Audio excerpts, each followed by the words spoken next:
Kereta ini penuh dengan penumpang. Namun tidak ada seorang pun yang berani bersuara. Saat itu, seorang bayi tiba-tiba menangis keras. Namun membuat penumpang di kereta itu ketakutan. Seorang pria botak maju, merampas anak dari tangan wanita. Ingin melemparkan anak itu keluar. Orang lain malah tidak menghentikannya. Malah menghalangi ibu itu. Ibu yang putus asa merayu dengan sedih. Menunjukkan kesediaan untuk pergi bersama anak. Kemudian, dia memeluk anaknya dan bersama-sama diusir dari kereta. Semua orang berdiri di tepi jendela, melihat ibu dan anak itu dengan acuh tak acuh. Ibu memeluk anaknya, perlahan-lahan berjalan menuju terowongan gelap, tidak berani mengeluarkan suara sedikit pun. Tidak ada yang tahu apa yang ada di dalam terowongan di depan. Ibu menenangkan anak dengan lembut. Tiba-tiba bayi jatuh ke lantai. Dia kembali menangis keras. Seketika mengganggu sekelompok makhluk tidak dikenal di terowongan di depan. Kemudian terdengar suara mengerikan yang membuat bulu kuduk merinding. Ibu terkejut dan segera berlari kembali. Namun sudah terlambat. Akhirnya, tidak ada yang selamat yang menyaksikan semua ini. Jadi, apa sebenarnya yang terjadi? Beberapa hari yang lalu, sebuah tim petualang sedang menjelajahi gua. Tanpa sengaja mereka membuka sebuah gua batu. Kemudian mereka meledakkan lapisan batu kuno ini. Namun mereka tidak menyadari bahwa gua bawah tanah ini telah tersegel selama jutaan tahun. Ketika mereka turun ke bagian terdalam sistem gua bawah tanah, para petualang tanpa sengaja membangunkan monster kanibal yang hidup di dasar gua yang gelap. Ukuran tubuh mereka tidak besar, namun jumlahnya cukup banyak. Mereka membunuh dengan cepat dan kejam. Dua petualang langsung tewas di tempat. Begitu banyak makhluk aneh melarikan diri dari gua dan kembali ke permukaan. Sebelum bencana terjadi, protagonis Ali kehilangan pendengarannya akibat kecelakaan. Keluarganya dan pacarnya sangat peduli padanya. Mereka bahkan belajar bahasa isyarat khusus untuknya. Keluarga Ali dianggap sebagai keluarga yang bahagia. Namun kebahagiaan selalu singkat. Pukul 3 dini hari, ibunya dengan tergesa-gesa membangunkan Ali yang sedang tertidur pulas. Berita sedang diputar. Manusia tiba-tiba diserang oleh makhluk tidak dikenal. Orang-orang di daerah bencana dimakan hingga hanya tinggal tulang putih. Seorang ibu untuk bertahan hidup, hanya bisa menutup mulut anaknya dengan lakban. Dia juga mengingatkan semua orang, untuk bertahan hidup, jangan membuat suara sedikit pun. Ini adalah satu-satunya aturan bertahan hidup saat ini. Beberapa pesawat tempur melintas dengan deru. Seluruh negara telah mengirim pasukan untuk mendukung berbagai daerah bencana. Hu Ziguo segera mengikuti instruksi di televisi, meminta keluarganya untuk mematikan mode senyap pada ponsel. Monster Ether CREATSTM melebihi itu. Berita melanjutkan laporan tentang makhluk aneh ini yang memakan daging. Seperti kelelawar biasa, mereka semua buta. Mereka tinggal di dalam gua untuk waktu yang lama. Bergantung pada pendengaran untuk mengidentifikasi dan menyerang memangsa manusia. Dan mereka dalam jumlah yang besar. Ribuan terbang menuju kota-kota besar secara tiba-tiba. Dalam sekejap, menyebabkan kerugian besar. Menyebabkan kepanikan global seperti hari kiamat. Paman kedua percaya bahwa sekelompok makhluk akan menyerang. Kita tidak boleh hanya duduk diam menunggu ajal. Namun Hu Zige berpendapat kita harus tinggal di dalam ruangan. Tutup semua pintu dan jendela. Selama tetap tenang, semuanya akan baik-baik saja.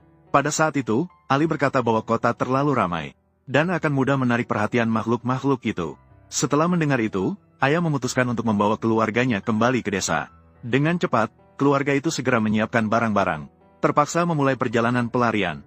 Setelah semalam, mereka di jalan keluar kota. Mereka menemukan jalan di depan sudah macet total. Semua orang ingin melarikan diri ke desa.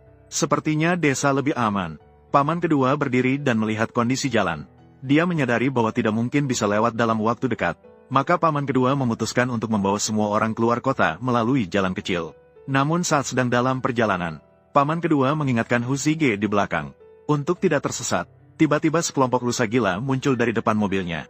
Paman kedua terkejut dan memutar setir dengan keras. Akibatnya, mobil dan orang terbalik di lereng bukit. Hu Zige segera turun untuk melihat keadaan. Dia menemukan kaki paman kedua terjepit. Hu Zige meminta istrinya segera memanggil ambulans. Namun dia terus gagal menghubungi. Hu Zige berusaha keras membuka pintu mobil. Namun pintu mobil sudah sangat rusak. Tidak bisa dibuka sama sekali, kecuali menggunakan alat pemotong profesional. Namun paman kedua tahu bahwa monster telah menyebar ke kota. Departemen pemadam kebakaran pasti tidak punya waktu untuk memikirkan diri mereka sendiri. Agar tidak membebani mereka, paman kedua menyarankan mereka untuk segera pergi. Tetapi Hu Zige tidak terpengaruh. Mencoba membuka pintu mobil untuk menyelamatkannya. Namun tidak berhasil. Paman kedua melihat Hu Zige begitu keras kepala, maka meminta Hu Zige memberikan senjata di mobil kepadanya. Paman kedua yang mendapat senjata, untuk memaksa mereka segera pergi dari sana. Mengarahkan senjata ke arah dirinya sendiri. Mengancam dengan nyawanya sendiri. Huzige tidak punya pilihan selain setuju dengan enggan. Kemudian kembali ke mobil dengan istrinya. Siap pergi ke tempat lain mencari alat pemotong. Namun Ali menemukan sesuatu yang aneh. Hanya melihat bulu anjing tiba-tiba berdiri tegak. Dan terus menggonggong. Sesuatu yang tidak biasa, pasti ada yang aneh. Saat ayah menghidupkan mobil, Ali segera meminta ayah untuk mematikan mesin. Si Koko dengan wajah bingung patuh melakukan. Namun, detik berikutnya, monster sudah mengincar mereka. Mulai terus menyerang mobil. Ibu terkejut dan berteriak-teriak. Anjing peliharaan terkejut. Anjing terus menggonggong. Akibatnya suara terlalu keras. Menarik lebih banyak monster. Situasi menjadi semakin genting. Mereka adalah makhluk purba mirip kelawar. Mereka merayap di seluruh mobil. Ingin mengoyak keluarga di dalam mobil. Paman kedua yang terperangkap di bawah mobil mendengar jeritan mengerikan. Mengetahui keluarganya diserang monster. Dia dengan tegas menembak beberapa kali. Bersiap untuk mengorbankan diri. Untuk menarik perhatian semua monster. Setelah mendengar suara tembakan, semua monster datang mendekat. Namun jumlah monster terlalu banyak. Sedikit peluru di senjatanya tidak mencukupi. Dalam sekejap, paman kedua menjadi santapan monster. Hal ini juga memungkinkan keluarga itu untuk melarikan diri. Namun anjing di dalam mobil terus menggonggong. Kapanpun bisa menarik perhatian monster. Meskipun mereka tahu monster mengenali mereka melalui suara. Namun dalam pelarian, mereka harus membawa anjing bersama. Meskipun hubungan baik, tidak boleh membahayakan keluarga karena anjing yang tak terkendali. Yang dapat membahayakan nyawa seluruh keluarga. Sang kakak yang gelisah merasa putus asa. Hanya bisa menekan tombol pintu belakang. Dengan tegas melepas anjing dari mobil untuk bertahan hidup sendiri. Adegan yang kejam ini membuat putri sedikit hancur. Keluarga menangis sambil memeluk kepala. Tetapi pamanmu mengorbankan diri di dalam mobil. Tidak pernah melihat kalian begitu sedih. Perlahan-lahan sekitar akhirnya menjadi tenang. Namun monster masih belum pergi. Masih bergerak diam-diam di atas pohon. Semua orang harus duduk di dalam mobil dan menunggu dengan tenang. Beberapa saat kemudian, kakak yang berjenggot melihat tidak ada kegiatan di luar. Dia membuka pintu mobil dengan hati-hati. Keluar untuk memeriksa situasi. Berjalan dengan hati-hati agar tidak membuat suara sedikit pun. Akhirnya nenek di dalam mobil terlalu gugup. Tiba-tiba dia mengalami serangan asma. Tidak bisa menahan batuk beberapa kali. Keluarga terkejut dan segera memberikannya inhaler. Namun suara itu masih menarik perhatian seekor monster. Monster itu terus memukul jendela mobil. Untungnya hanya ada satu. Si janggut melihat tongkat pengungkit di tanah. Dia mundur perlahan langkah demi langkah. Akibatnya, suara di bawah kakinya menarik perhatian monster. Namun suara langkah kaki yang halus. Tidak berada dalam rentang frekuensi yang dapat dikenali oleh monster. Monster itu akhirnya membuka sayap dagingnya. Menangkap setiap gerakan kecil. Si janggut melihat situasi dan berjongkok dengan hati-hati. Mengambil tongkat pengungkit di tanah. Melemparkannya ke depan tanpa ragu. Monster mendengar suara jelas. Dan seketika itu juga mengetahui posisi makanan. Langsung terbang menyerang. Tanpa ragu langsung menyerang 2 kali. Akhirnya, monster mendengar panggilan rekan. Merespon dengan raungan. Pergi dengan rasa tidak puas. Kakak Kiang melihat situasi dan segera kembali ke mobil. Dan memberitahu keluarga.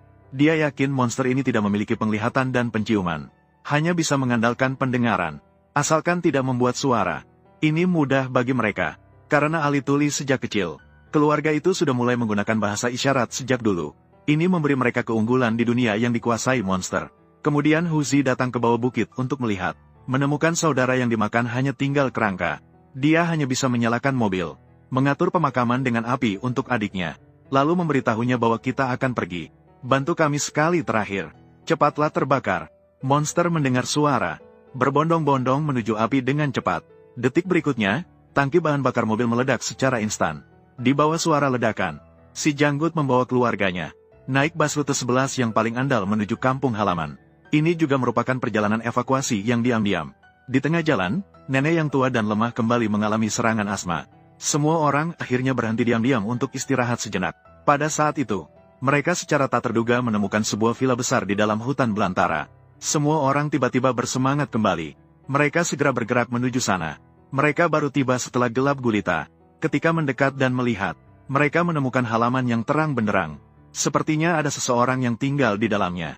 Si janggut sebenarnya ingin mengetuk pintu untuk menginap semalam. Tidak terduga ada lonceng terikat di pintu.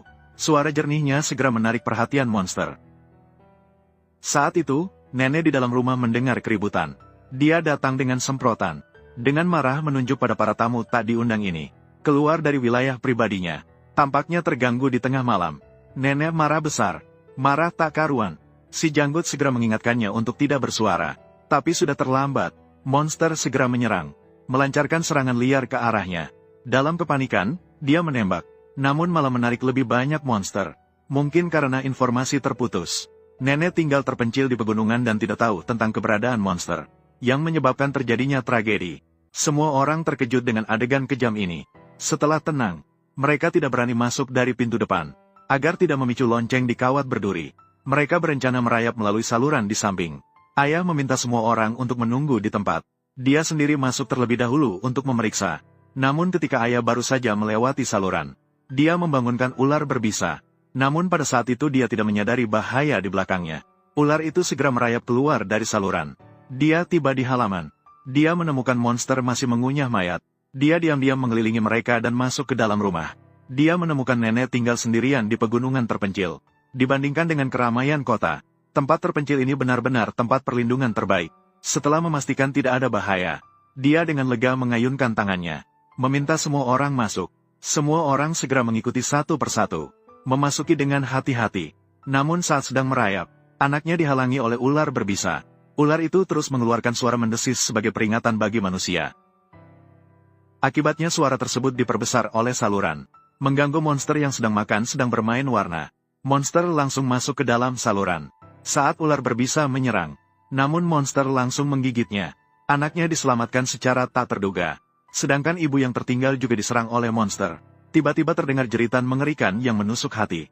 Saat itulah, di saat hidup dan mati bergantung pada seutas benang, ayah dengan cepat bertindak dan menghidupkan mesin penghancur.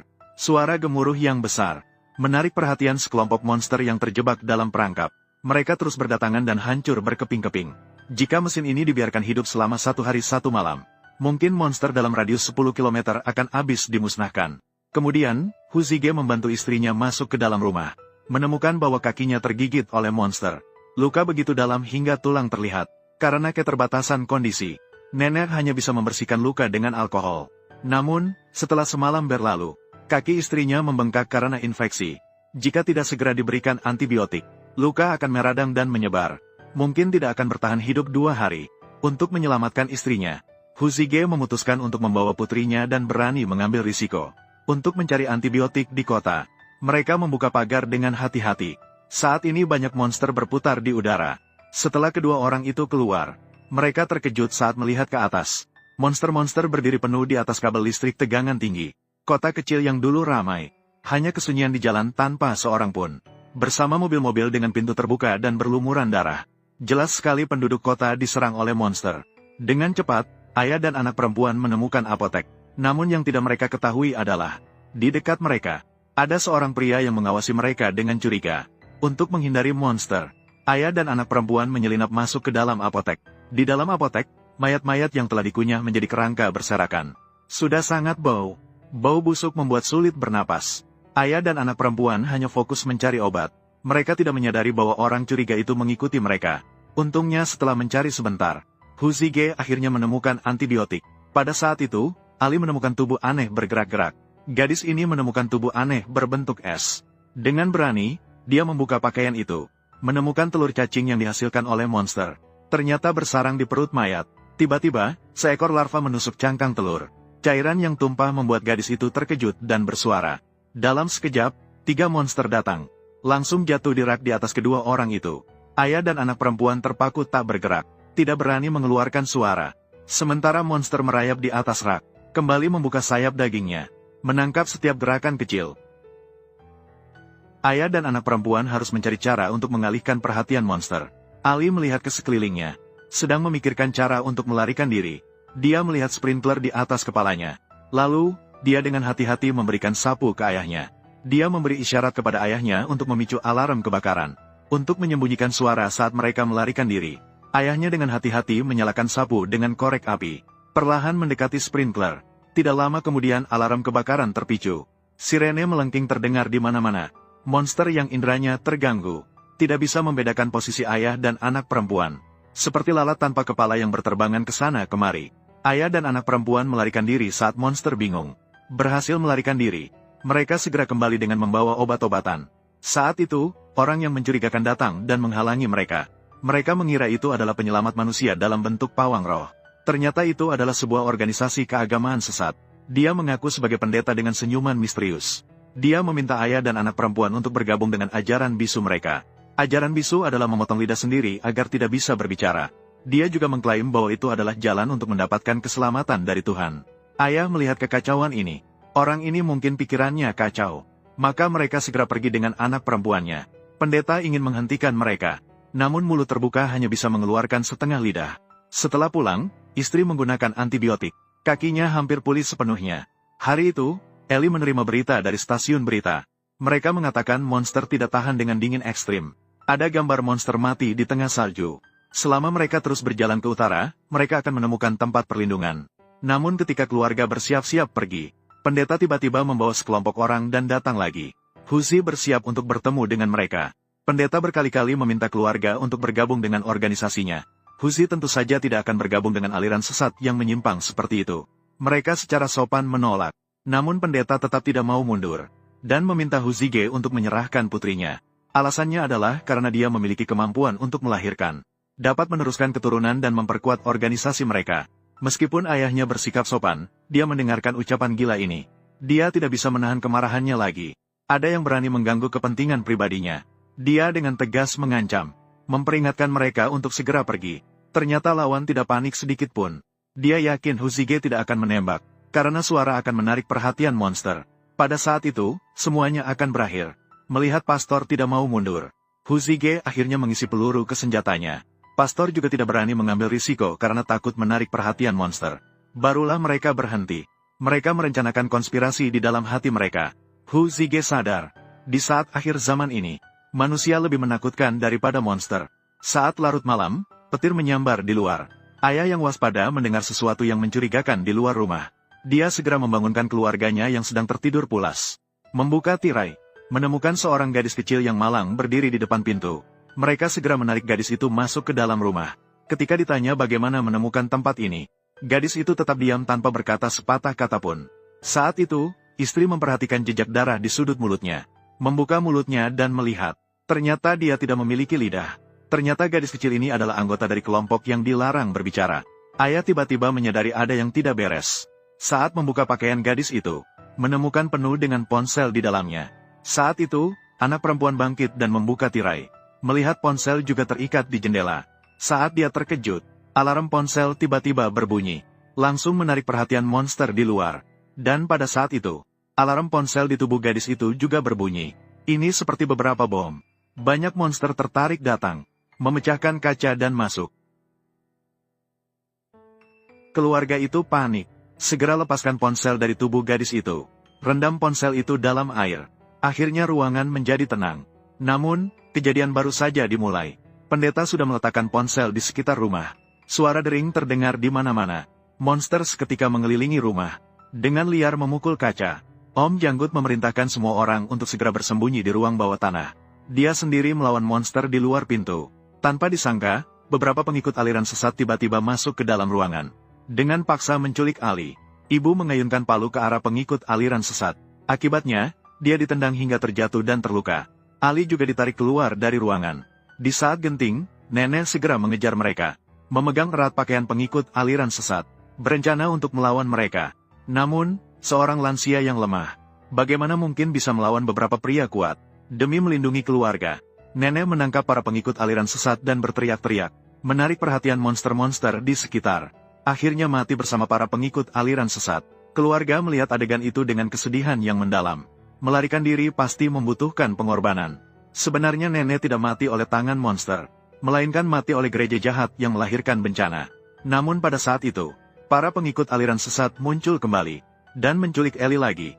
Saat pergi, pendeta masih dengan sombongnya membuat gerakan bersiul, memperingatkan seluruh keluarga untuk tidak berisik. Kalau tidak, semua akan mati di sini. Sang kakak marah seketika. Saat itu suara petir yang menggelegar terdengar. Sang kakak mengangkat kepalanya dan melihat. Monster-monster sudah bingung oleh petir dan hujan. Pada saat itu, keluarga yang lembut dan sopan dari sang kakak, untuk melindungi diri, untuk membalas dendam. Demi bertahan hidup, demi menyelamatkan putrinya. Mereka terpaksa memulai perburuan berdarah. Seluruh keluarga bersatu melawan musuh dan terlibat dalam pertempuran. Melawan kekuatan sekte jahat, dari orang tua ke Ellie, dan bahkan adik laki-laki yang belum dewasa. Semua membawa senjata dan melawan dengan gigih. Semua anggota keluarga memiliki kecerdasan yang tinggi. Kerjasama antara ayah dan putri sangatlah selaras. Dengan memanfaatkan suara petir sebagai perlindungan, Joel yang marah tidak lagi lembut hati, memukul pastor dengan marah, hingga menghancurkannya menjadi serpihan. Sekarang hanya tersisa seorang ibu dan putrinya dalam sekte itu. Joel dan keluarganya tidak lagi memperdulikan mereka, karena di tengah kehancuran, hal yang paling menakutkan bukanlah monster atau virus, melainkan konflik dan perjuangan yang melibatkan sifat sosial dan keinginan untuk bertahan hidup, yang menunjukkan sifat manusia. Akhirnya, Joel membawa keluarganya menuju utara, karena monster takut pada dingin. Sebuah keluarga datang ke lingkaran Arktik, namun kecepatan evolusi monster melebihi perkiraan manusia. Mereka sekarang telah beradaptasi dengan iklim dingin, dan mulai bertelur lagi. Manusia yang selamat harus melancarkan serangan balik menyeluruh terhadap monster. Ini akan menjadi perang yang berkepanjangan.